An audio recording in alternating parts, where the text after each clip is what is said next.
The Republican-controlled House of Representatives is expected to overwhelmingly approve a bipartisan bill giving Congress the authority to block any effort by President Donald Trump to ease sanctions against Russia. The vote scheduled for Tuesday comes the same day as the president's son-in-law makes his second appearance in 2 days before congressional panels investigating charges that Trump campaign associates may have coordinated with Russian officials during the 2016 presidential campaign. Jared Kushner, a senior advisor to the president, met with staff of the Senate Intelligence Committee on Monday and said afterward at the White House, "Let me be very clear, I did not collude with Russia, nor do I know of anyone else in the campaign who did so."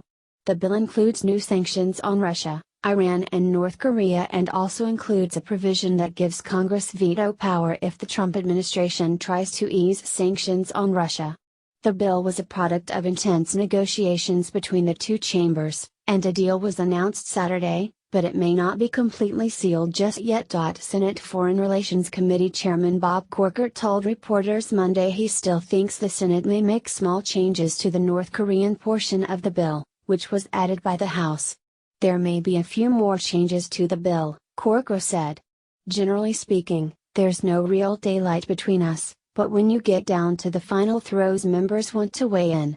Corker would not commit that the bill could get to the president's desk before the House is scheduled to leave town for August recess at the end of the week, but said the two chambers were still working on the procedure so the bill could quickly move back and forth between the House and Senate. New York Representative Eliot Engel, the top Democrat on the House Foreign Affairs Committee, said a deal was still in place, but there were concerns something could go wrong before it gets to the president's desk.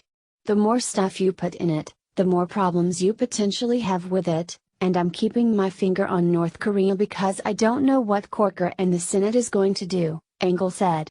"In principle I think we're all in agreement with it, even though there's some things I would prefer not to have in the bill, like North Korean sanctions. But I can live with it if that's the price I have to pay to have the bill." It's unclear whether Trump will sign the bill.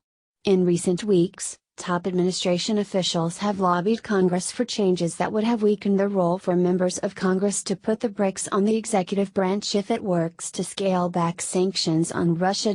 Those efforts were rejected by bipartisan negotiators, who instead focused on alleviating concerns from industry and some European allies. Over the weekend, White House Press Secretary Sarah Huckabee Sanders expressed support for the new version, but her boss, White House Communications Director Anthony Scaramucci, wasn't as definitive about its prospects for being enacted. "You've got to ask President Trump that," Scaramucci said on CNN's State of the Union on Sunday, when asked if the president backed the bipartisan package. On Monday, when pressed by reporters on the president's position on the current bill, Sanders said, "He's looking over where it stands exactly at this point and will keep you guys posted on the decision. I think the important part of this is the president very much supports sanctions on those countries and wants to make sure that those remain, but at the same time wants to make sure that we get a good deal." Corker said he felt the administration was learning more about what the bill does.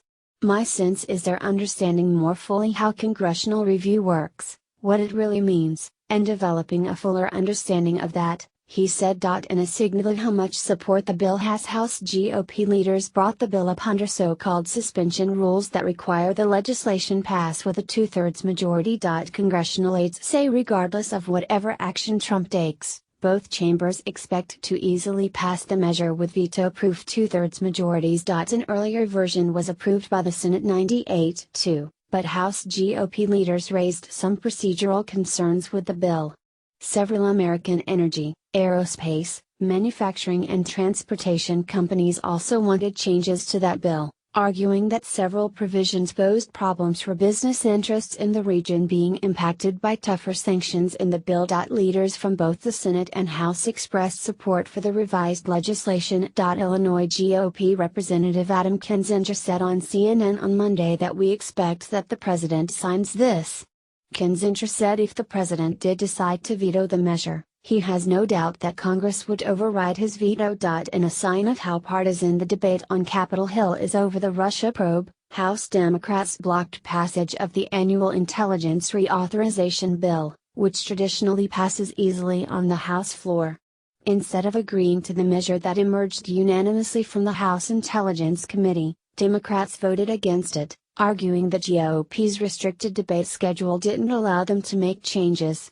Given the centrality of intelligence issues this year, we didn't think this was the appropriate time to offer this process that doesn't allow members to have input, Representative Adam Schiff, the top Democrat on the Intelligence Committee, told CNN.